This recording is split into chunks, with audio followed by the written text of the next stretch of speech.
Hey everybody, it's Rob with Vanguard Realty Alliance. I got a great video for you today with my buddy Vince on the 10 do's and don'ts of flipping, 5 of each. If you're interested in flipping or want to get started yourself, feel free to reach out to me and I'm happy to help you do it anywhere you want to do it. I find you great realtors in that area. Let's get into it.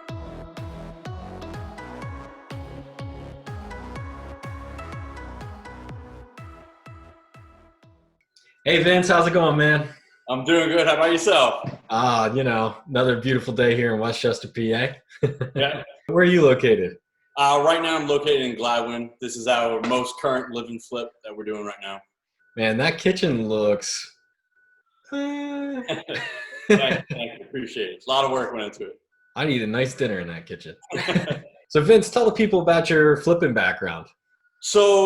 Actually, before I was a flipper, I was a product designer for 10 years. So I kind of try to use that design sense that I have. I started flipping while I was working a full-time job. I was actually teaching a company in the morning, working 9 to 6, and then teaching at the university at night. And then I was also going in and renovating the first project that I did. I was going in there at 10 o'clock at night and working till 2 o'clock in the morning and just repeating that process over and over again. And now we have about I'd say maybe around a dozen flips underneath that belt. Wow, wow. Yeah, I know there's a reason I call you Vinsanity. Yeah, yeah. You're on fire, dude, which is amazing. And I know you've kind of mastered the art of the live-in flip, right? Yes, we've done a couple. We've moved for the last couple years. Every 2 years, we around 2 years, just over. We kind of purchase a new property and just keep on leveling up every single time. So when you do a live-in flip, isn't there like there's a couple advantages to that, isn't there? Like from financing and also like tax strategy. Is that true? Oh, there's huge benefits from doing a live and flip, from mitigating the risks during the process, your timeline, it's not a crunch. And if you hold the property and stay there for 2 years, you could skip over those capital gains tax, which could be a huge benefit. Talk to your CPA, find out what you're paying in capital gains. If you make $100,000 off a flip, but you have to give 30K back in capital gains, that's a big chunk of money. Dude, I'm all about that no tax cheddar. I'll tell you what. Yeah. It's not about how much you make, it's about how much you keep, right? Yeah, baby. Vince, I'm so happy you're here today, man, because I need to learn about flipping, and so does our audience. And I wanted you to give me 5 do's and 5 don'ts, and we're going to do a do and a don't and a do and a don't and a do and a da. All right? All right. Sounds good. So the first do I would say is to know yourself, right? To sit down and really find out who you are as a person and kind of look around. If you're thinking that you're going to go into a flip and say, I'm going to do all the work myself, but you're looking around your apartment or your house that you live in now and every single project is 75% complete, or you're not real handy, but you want to try to learn everything on the job. Time is such a critical part of the flipping. I mean, I think that's one of the things that all these shows get right, is that ability, like that need to try to get it done as fast as possible. Find out what your risk level is. Everybody's okay with a different risk level. If I put in front of you the best deal of a century, but you have a very low risk tolerance and you still want to take a week to look it over, maybe you should, try partnering up with somebody for the first deal or so to try to ease it out. So I would say really sit down, take a deep look at yourself and figure out where you want to be in that business part of it, of the flipping. Because you could do everything. You could renovate it yourself, or you could hire somebody. You could hire a GC, or you could do the GC. You could do the fund. There's so many different parts of it that you can make money on. I would say find out what's going to excite you the most, and what do you think you're going to be the best at, and what you could take advantage of. Do you have any skills that give you that extra edge over everybody else on the market? Because right now deals are hard to find, and you want to find that edge. What's your edge? How do you bring that to the table? To thine own self be true, eh? Yeah, Right? exactly. You got to know yourself. Yeah, I find that a lot of successful people are very honest with themselves, and as a result, very honest with other people, which can come off as blunt. But that's I think that's an important thing to know. Like, yeah, if you think you're a flipper, maybe fix your light socket cover first and see how you like doing that, right? Yeah, exactly. If you've never lifted a hammer before, don't try to renovate the whole property yourself. Maybe pick a special project and do that project, you know? Yeah, get a taste. Yeah. All right, Exactly. what's the number one don't you got for me? Don't come up with excuses. There's going to be excuse after excuse after excuse why you should not be flipping houses. And you just have to get over it. You have to be able to jump on that deal when it comes through. If a good deal comes through, it's not going to last. And, I know so many people that have wanted to do it for years and years and years, and they never took action, right? I don't like taking risks. So the first, 3 years I was flipping houses, I was working 3 other jobs.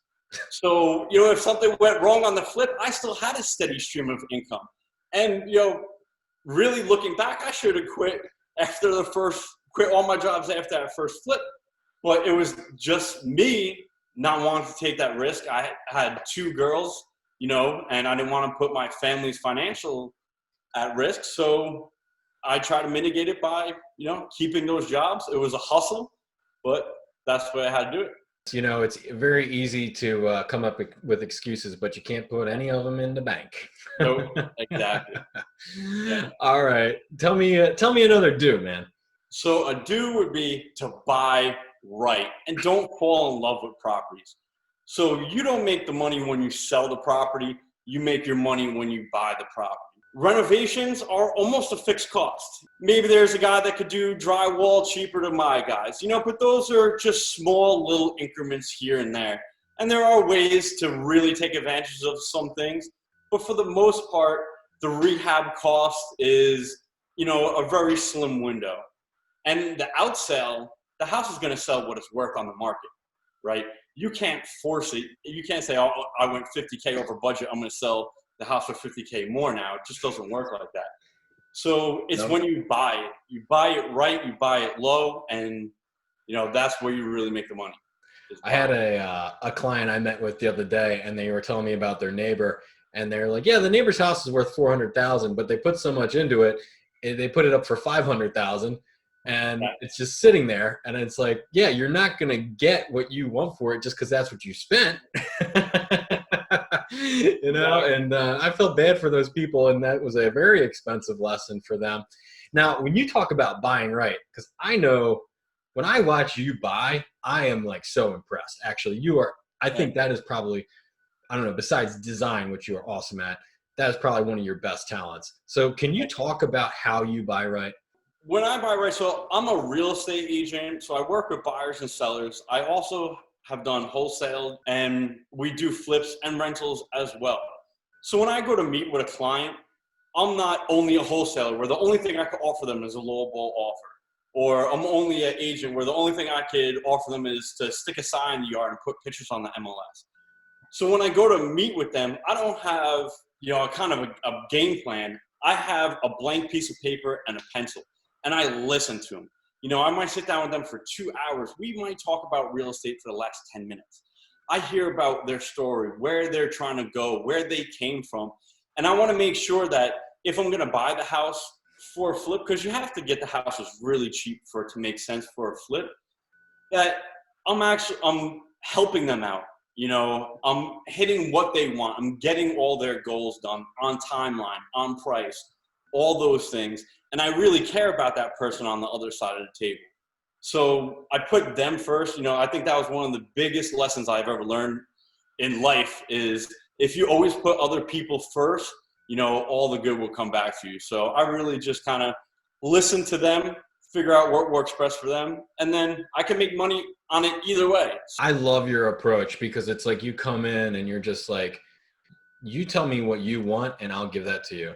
You can sell anyone something if you know what they want to buy at that moment, right? Yeah. I'm guessing you're like writing letters and doing some marketing and things around that, around like houses and things. So you get some people approaching you that may want to sell their house for cash or don't know if they want to list their house. So when you come in and you have an open mind, you don't set the agenda, you let them set the agenda. It sounds like I've known you've just been so successful in buying right. You know, it's pretty amazing to watch. Yeah, so actually the last deal that we did, it was a referral, and the person who referred them said that they just wanted to list their house. The guy never sold a house before. He asked me to go over the process of selling a house. Everything I said, he said, no, no, no, no, no. He didn't want people through his house. He didn't want pictures taken. He didn't want any of that.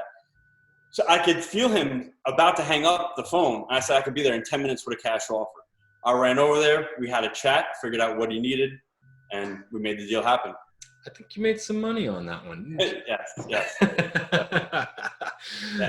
All right, Vince, what do you got for me next, bro? I would say for another, don't trust other people's numbers. You know, a lot of flippers get their deals from wholesalers is one of the ways to get it. I have dozens and dozens of deals coming through my email every single day.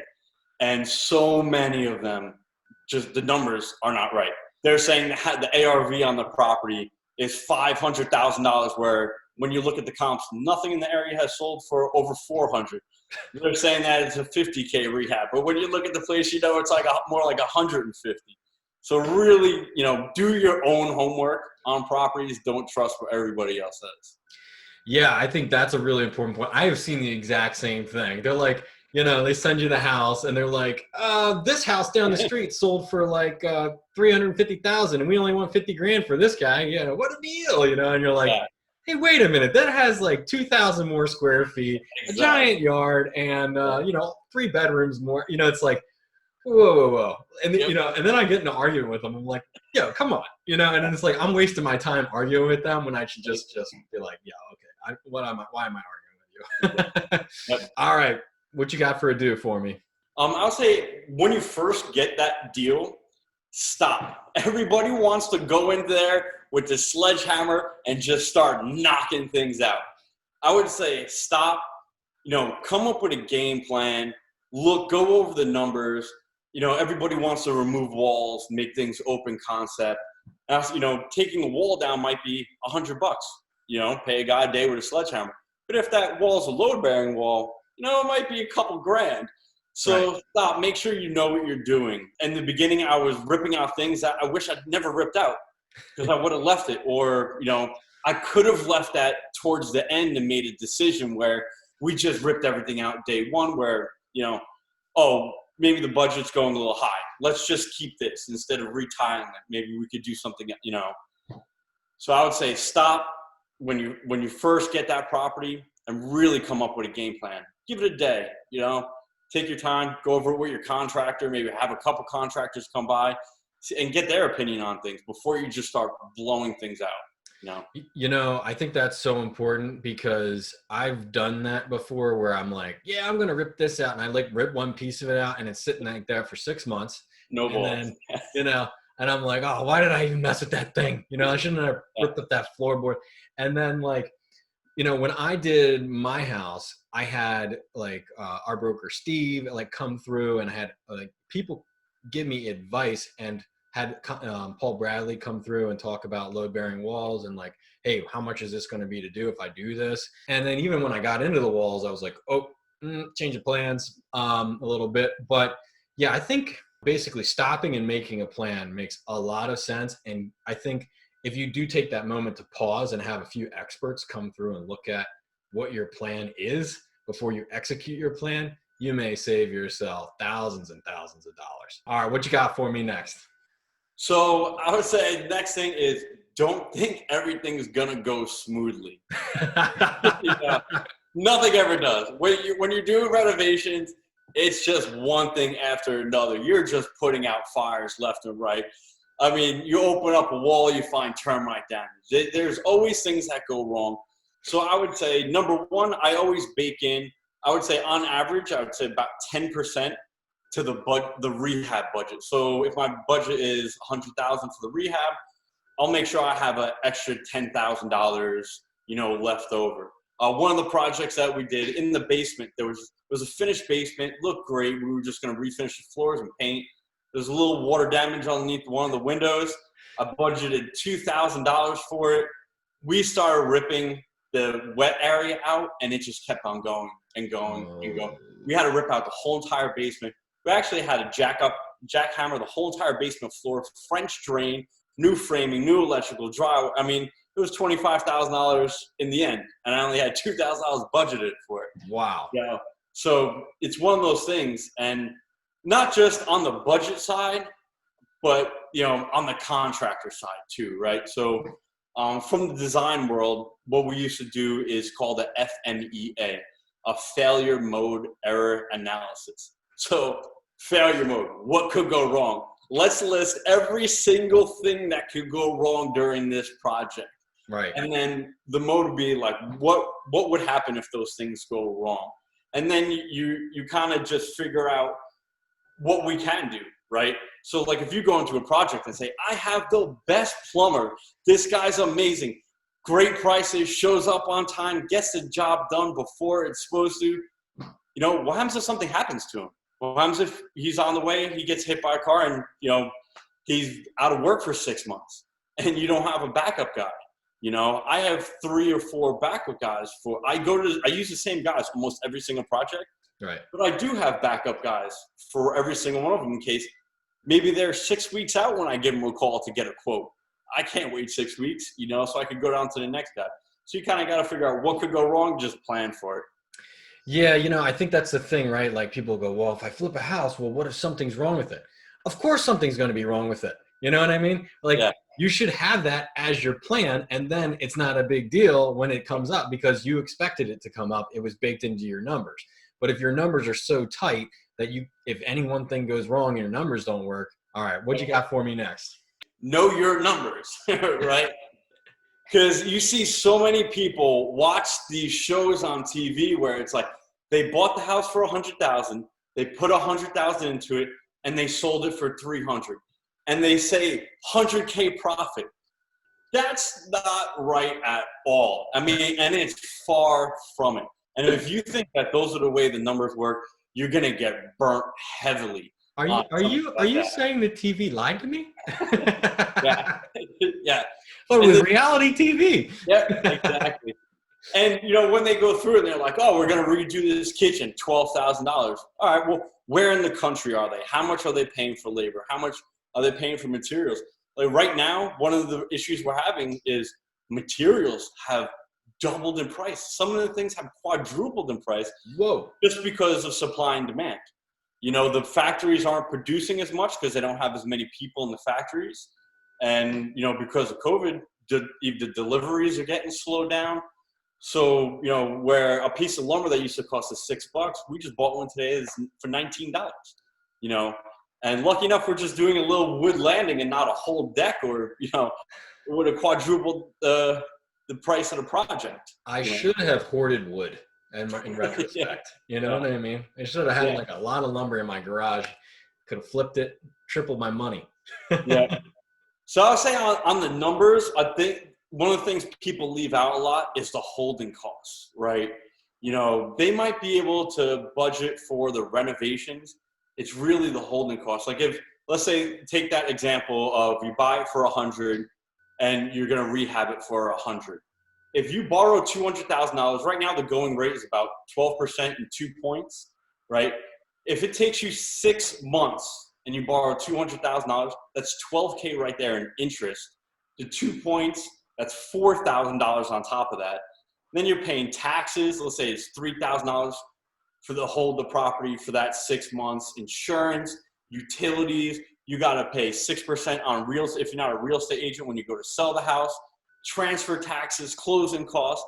I mean, you could be now that $100,000 profit now is really $50,000, right? And if you didn't calculate all those numbers, you might say, hey, I could offer this lady 150 instead of 100 for the property to still make 50K. Now you're doing the project for free. Oh. You know? I don't want to work for free. No, neither do I. Something to think about. Yeah. I mean, I think like, when you look at a deal, for example, it's like, oh, well, this house could sell for 500, but I could buy it for 400. It's trickier. I think it gets a little easier when you're doing a live-in flip, Yeah. to make the numbers work, especially like taxes aren't there, and, your financing terms are typically better. You're kind of living in that, so you're almost got a little bit of cost in there, for your living expenses. So it's So interesting, like, again, the art of the live-in flip can come into play. my first flip that I've ever done was a live-in flip. That's still to this day my best deal I've ever done. Really? It is, because I did a lot of the work on that property myself, and there was no holding costs on it because I needed a place to live anyway. I mean, I didn't bake the holding costs into that because I figured I would be living somewhere. I'll be paying a mortgage anyway. I'll be paying taxes anyway. So if you just roll those into, your regular costs, that first live and flip was the best deal I've ever done. And it was tax free. I didn't have to pay capital gains tax on it. We bought the property for 200, and I can show you pictures of the property as well. Yeah. We bought the property for $218,000. It was a 6-bed, 2.5 bath, 3,300 square foot house. I mean, it's a big house, especially for your first flip. And I was planning on doing a lot of the work myself. And I knew I had time. And that was the thing. I knew the time crunch wasn't there. So I could take my time to renovate it because I was working those 3 jobs and I was doing it at night. I put a 150 into it and we ended up selling it for $575. So all said and done, we made $175,000 off that project, and we didn't have to pay the capital gains tax on it. Damn. Yeah. That's a lot of money. Yeah. Especially as a part-time work at night job, you know what I mean? That's crazy. Yeah, so we kind of use that model as a way to really reduce the risk and kind of just level up. I mean, the house that I'm standing in right now, we started at a row house down in the city, and now we're in Gladwin, one of the wealthiest areas, in one of the most wealthiest zip codes in the United States, and we didn't spend a dime. We just kept on rolling that over into the next one, to the next one, to the next one. It was a lot of work, but it's worth it. Such a good strategy, man. All right, well, tell me what you got for me next. Do vet your contractors. If you're hiring for the first time, check their references. Ask a friend if they have contractors that they could recommend. And contractors are hard to vet. Sometimes they might show you a project that's not really theirs. I mean, I've gone and see guys' project, and I decided not to work with them after seeing the quality of work that they did. And I think that was one of the things that Live and Flip got us, was that we didn't have that rush. So I was able to piecemeal contractors coming in and say, hey, I'll try you out for just this little job over here. Did he show up on time? Did he do a good job? Did he give me a good price? And then I would hire another plumber to do the other bathroom, another plumber to do the other bathroom. So in this way, I built that list, and now I have a backup. And I've been building that list, and I still continue to build that list to this day of contractors I like to work with. So you really want to check out that contractors. Don't pay them until the job's done.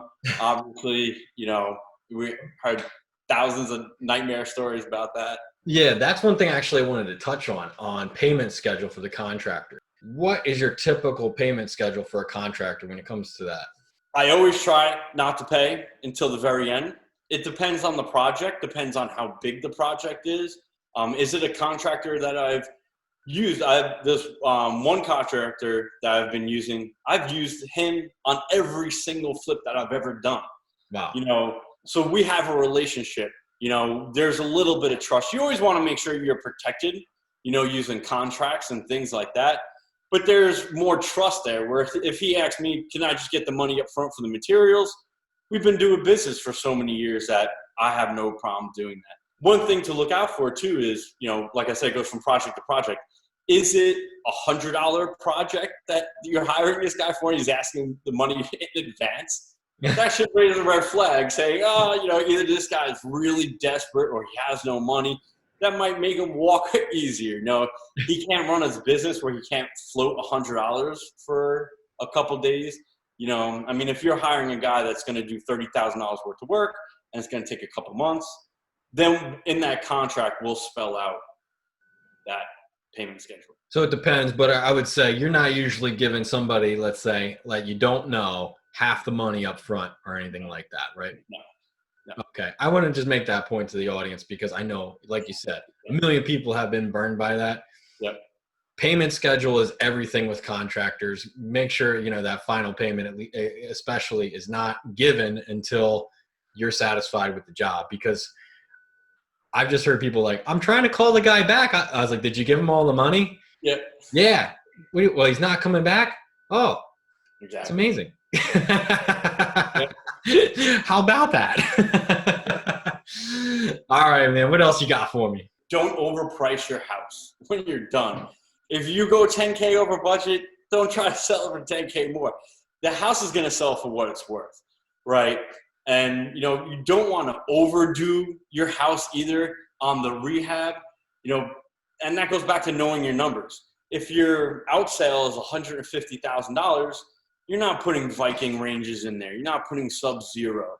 You might be doing backsplash that's just subway tile instead of the last flip that we did. It's a little higher end, so it was like the $16 a square foot on the backsplash, but it's in a higher end neighborhood, so we put in KitchenAid appliances, just like one step up. But really don't overprice your house when you sell it. It's just going to sit there and it's going to hurt, and it's going to hit that holding cost, right? If you think, let's put it up here and it doesn't sell for a month, well, how much did you just pay to hold that property for that month? I think that's a common problem, not just with flippers, but just with anybody selling their house. They think, well, if I ask a lot for it, maybe in fairyland, somebody will give me a lot for it. And all that ends up happening is their house sits. People start wondering, well, what's wrong with it? There's price drop after price drop. And then it actually ends up selling for less than if you priced it properly at market, had everybody come through, did proper marketing, and got that house bid up on opening weekend with multiple offers. Exactly. And when you have that multiple offer situation, now you're sitting in the catbird seat where you have control over trying to get, contingencies off. You're in the best position for negotiation instead of just trying to negotiate with one buyer, right? And then I always have that feeling that the house is going to sell for what it's worth. So our last flip, we put it up for $650, and I thought that was a little bit low, but I wanted to drive in business. We ended up taking an offer for $685 with an escalation clause on there that went up to $700. So people are willing to go way over asking. So don't think just because you're dropping that price, that list price, that you're not going to get it back. Yeah, and the other thing is, if you get an offer that's lower than you like, you don't have to take it. Yeah. That's true. So what are you looking for out there? If somebody has something for you, what can they reach out to you with? Most of our flips are done on the main line, Gladwin, Ardmore, Haverford. We do Havertown. We really look for that first-time home buyer ARV, so something that would sell for, in that $250,000 to, I would say, all the way up to $400,000 price range. We're looking for the value add, something that we could come in, do a little renovations and really add that value. If you want to contact me, my email is vinceminieri@gmail.com. You can go to my website, myagentvince.com, or you can see me on Instagram. My handle is myagentvince. I love seeing you on your Instagram because you're so goddamn good looking. Thank you. Well, Vince, I really appreciate you going through this with me, man. It's been a lot of fun, and I'm learning from you all the time. I'm trying to be you when I grow up, I think. Thanks, Vince. All right, everybody. I hope you love that video as much as I did. Vince just has an amazing energy to him. If you want to flip, feel free to reach out to me, and I will help connect you with a realtor who's investor savvy in your area.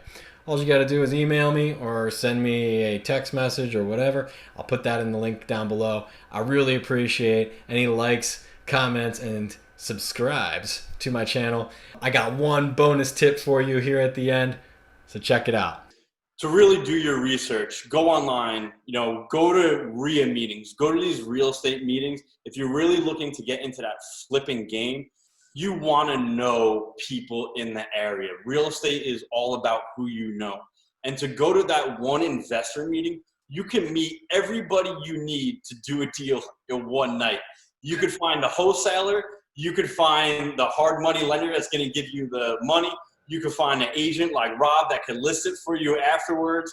You can find everything you need in that one spot. So I'd say go online, find out where these investor meetings are near you. Yeah, we've got our investor meeting, the Vanguard Realty Alliance investor meetup. I'll put the link in the description down below to that so people can come meet me and you in person at those meetings and say hello. Our brokerage and our way of thinking is abundance mentality. Just because we teach somebody else to do this doesn't mean that's less for us. We're about trying to help everybody, succeed in this game.